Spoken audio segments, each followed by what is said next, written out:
नेताजी का उल्टा चश्मा में आज जनता के कड़वे सवालों का जवाब देने के लिए हमारे बीच मौजूद है भाजपा नेता खुर्शीद आलम जी। खुर्शीद आलम जी नमस्कार। नमस्कार।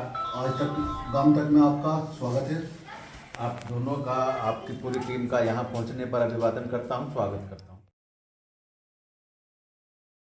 आलम जी, आपके जो प्रति जनता के बीच में कड़वे सवाल है उनका कुछ जवाब आप दीजिए। आप सवाल करिए, सबका जवाब दिया जाए। जैसा कि जनता में आपके प्रति कुछ, आप मुस्लिम होकर भी भाजपा में हो, क्या हिंदू नेता आपको पचा पाएंगे? देखिए, भारतीय जनता पार्टी को ये कह देना कि वो मात्र हिंदुओं की पार्टी है, ऐसा बिल्कुल नहीं है। भारतीय जनता पार्टी के अंदर मुसलमान भी हैं और बड़े बड़े पदों पे हैं। उत्तर प्रदेश के अंदर ही हमारे हज कमेटी के जो चेयरमैन हैं मोहसिन रजा साहब हैं, दानिश साहब हमारे राज्य मंत्री हैं और सैफी जी हमारे अल्पसंख्यक आयोग के चेयरमैन हैं और बहुत से पदों पर मुस्लिम काम कर रहे हैं। और रहा जहाँ तक कि आपका ये सवाल कि हिंदू मुझे पचा पाएंगे, ऐसी कोई बात नहीं है। हिंदू और मुस्लिम दोनों मिलकर मेरे साथ हैं और मैं सबके साथ, आज तक के मेरा एक मिसाल रही है कि मैंने कभी भी अपने अंदर हिंदू और मुस्लिम वाली बात नहीं रखी। समानता मेरे अंदर है, मैं सबको साथ लेकर चलता हूँ। जैसा कि सुनने में आया है कि आप एक मुस्लिम है और उसके बावजूद भी आप गीता का प्रचार करते हैं, इसमें क्या कहना है आपका? आपने बहुत अच्छा सवाल किया। गीता किसी एक धर्म, किसी एक मजहब की किताब नहीं है। ऐसे ही कुरान किसी एक मजहब और एक उसकी मजहब की किताब नहीं है। गीता और कुरान दोनों पूरी मानव जाति के लिए बनाई गई है। अब भी आपने जो प्रश्न किया, गीता जी मेरे पास है, मेरी जेब में है। भागवत गीता मैं अपने पास रखता हूँ, अपने साथ रखता हूँ। और जहाँ तक सवाल रहा कि मुसलमान होने के नाते, मैं राष्ट्रीय संत महामंडलेश्वर गीता मनीषी स्वामी श्री ज्ञानानंद जी के साथ लगभग 30 वर्षों से जुड़ा हुआ हूँ और उनके अंदर जो मैंने इंसानियत और मानवता देखी है, और वे घर घर का एक संदेश उनका है कि घर घर में गीता का श्रृंगार हो, गीता का प्रचार हो। तो मैं उनके कार्य में उनके साथ हूँ और आज तक कभी उन्होंने मुझसे ये नहीं कहा कि तुम मुस्लिम हो। जब जब नमाज का वक्त आया है, जब तक इबादत का टाइम आया है, जब तक रमज़ान का वक्त में रोज़ों का टाइम आया है, तो मेरी रोज़ा अफ्तारी भी कराई है उन्होंने और नमाज पढ़ने की इजाज़त भी दी है। ऐसा कहीं किसी किस्म का कोई मतभेद नहीं है। लोग आप पर दिखावे की राजनीति का आरोप लगाते हैं कि आप दिखावे की राजनीति करते हैं हिंदू। मेरे विचार से जो ये आरोप लगाते हैं वो स्वयं में अपने आप में कहीं ना कहीं उनको मैं पच नहीं पा रहा हूँ। मेरे अंदर आज तक का रिकॉर्ड रहा है, मैं हर धर्म के साथ, हर मजहब के साथ मिलकर चलता हूँ और मैंने कभी भी किसी काम में दिखावा नहीं किया। हमारे यहाँ जागरण होता है माँ भगवती का, उसमें मैं हिस्सा लेता हूँ। हमारे यहाँ जब भी कावड़िए आते हैं उनका आगमन, उनका स्वागत करता हूँ। और जब भी कहीं भंडारा होता है, अन्नकूट का भंडारा होता है, उसमें मैं जाकर अन्नकूट का भंडारा भी लेता हूँ और प्रसाद भी लेता हूँ। मेरे अंदर कभी भी किसी साधु संत के यहाँ जाने में और किसी मदरसे और किसी मस्जिद और किसी भी जगह जाने में कोई आपत्ति न कल थी, न आज है, न कल को होगी। आलम जी, आप पर आरोप है कि आप चुनाव में केवल वोट काटने के लिए ही खड़े होते हैं, क्या सच है? आज तक मैंने कभी चुनाव वोट काटने के लिए और किसी का समर्थक होकर चुनाव नहीं लड़ा। अपने आप फेयर चुनाव लड़ा है, अपने बलबूते चुनाव लड़ा है, अपने परिवार के बलबूते चुनाव लड़ा है, अपने यारों और दोस्तों के साथ मिलकर चुनाव लड़ा है। और उन सब ने जो मुझे प्यार और आशीर्वाद दिया है उसका मैं हमेशा सम्मान करता चला आया हूँ और आगे भी इसी तरीके से चुनाव लड़ता रहूँगा जब तक मेरा मन की इच्छा है। पिछली बार मुझे भाजपा से टिकट हुआ मगर कट गया, कोई बात नहीं। जिसको भाजपा का टिकट हुआ हम उसके साथ रहे, हमने चुनाव नहीं लड़ा।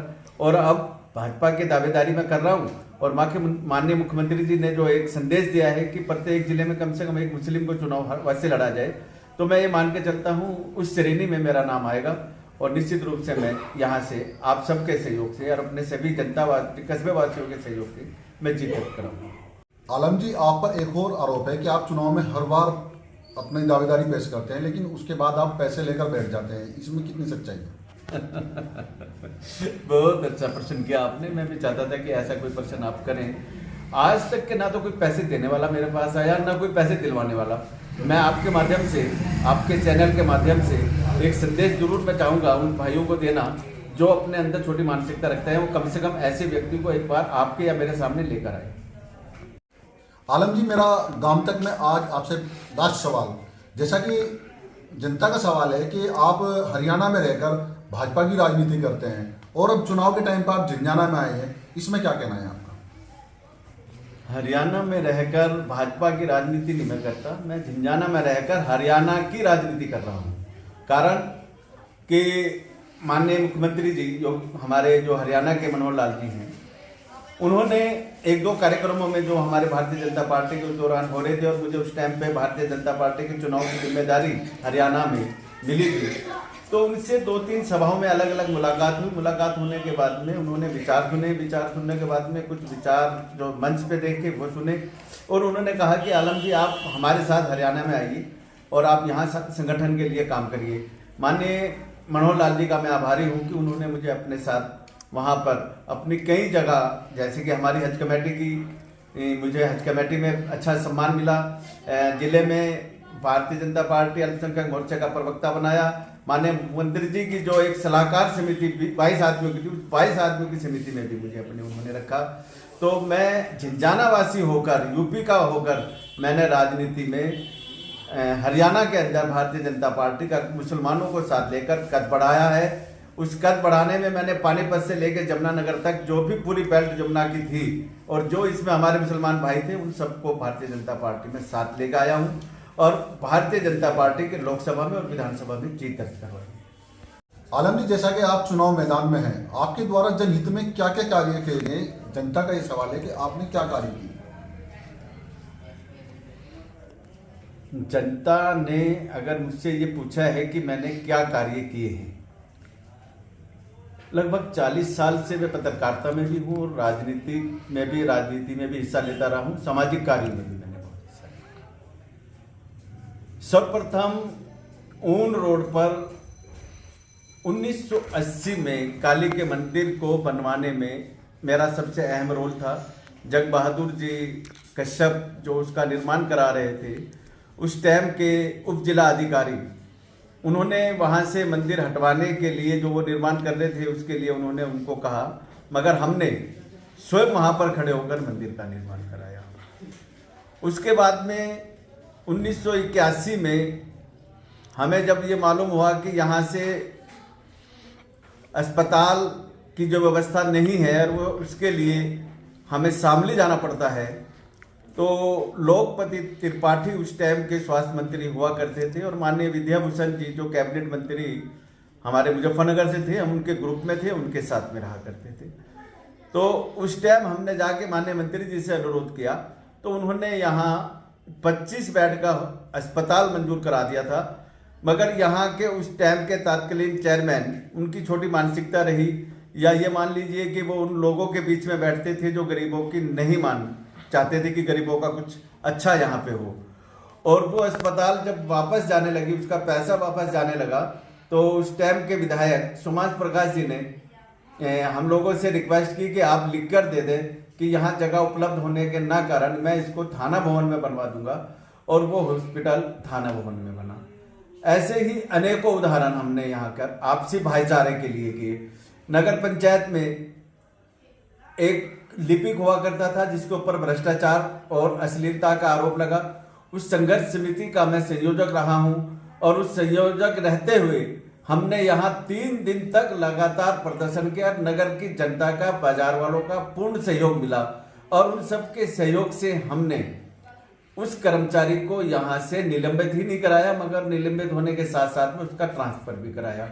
तो ऐसे अनेकों सामाजिक कार्य आपसी भाईचारे के लिए हमने समय समय पर एक दूसरे के साथ मिलकर, हिंदुओं के साथ मुसलमानों को और मुसलमानों को मिलकर हिंदुओं के साथ, ऐसे अनेकों कार्यक्रम हैं। अभी हमारे सामने एक, आपको मैं बता दूं, आप आज मालूम भी कर सकते हैं कि हमारे होली कलर यानी कि सब्जी मंडी में जो एक चौतरा बना हुआ है रामलीला का, उस चौतरे को बनवाने में जहां तक मैं ये कहता हूं कि मेरे साथ में हमारे राजनीतिक गुरु श्री महेंद्र कुमार शर्मा जी, बरिंद्र मित्तल जी, सुरेश चंद गर्ग जी, कृष्ण कुमार राजवंशी जी, वकील कुरैशी साहब, हम सब ने मिलकर उस चौतरे का निर्माण कराया था। नहीं तो यहाँ पे लोग बाग वहाँ पे रामलीला की जगह अपनी वो करना चाह रहे थे, कोई दुकान बनाना चाहता था, कोई कुछ बनाना चाहता था, मगर हमने सब कस्बे से विरोध, उन लोगों से विरोध करके इस रामलीला कमेटी के लिए स्टेज का निर्माण भी कराया। जहाँ समय समय पर जब भी दरगाह में 1 साल में उसका मेला लगता है, वहाँ पर सभी कस्बे के, क्योंकि मैं उसकी दरगाह कमेटी का मेंबर होने के नाते हमने यहाँ के सभी सामाजिक लोगों को, सभी धर्मों को एक साथ जोड़कर उनको वहाँ पर उसका मेले का आयोजन करते हैं और उसमें हम हिस्सेदारी लेते हैं। और हमारे यहाँ वाल्मीकि समाज के द्वारा भगवान श्री महाराज वाल्मीकि जी के प्रकट उत्सव पर जब भी आयोजन किया जाता है, वो भी उसी तरह से हमें वहाँ पर बुलाते हैं और वही सम्मान हमें देते हैं जो हम उनको अपने कार्यक्रमों में देते हैं। आलम जी, आज गांव तक के जो कार्यक्रम था नेताजी का उल्टा चश्मा के कड़वे सवालों के जवाब देने के लिए आपका बहुत बहुत धन्यवाद। मैं आपका मेरे यहाँ आने पर और मेरे से अभी तक मैं जहाँ तक इस बात को कहूँ कि कोई भी एक कड़वा सवाल आपने नहीं किया। जो भी सवाल आपने किए हैं वो जनता से जुड़े हुए किए हैं और जनता के जुड़े हुए सवालों का जवाब मैंने आपको दिया है। और कभी कड़वे सवाल अगर मुझसे आप पूछने आएंगे तो आपका जब भी मैं स्वागत करूँगा। आपका पुनः धन्यवाद और आपका आभार, आपके चैनल का पुनः आभार।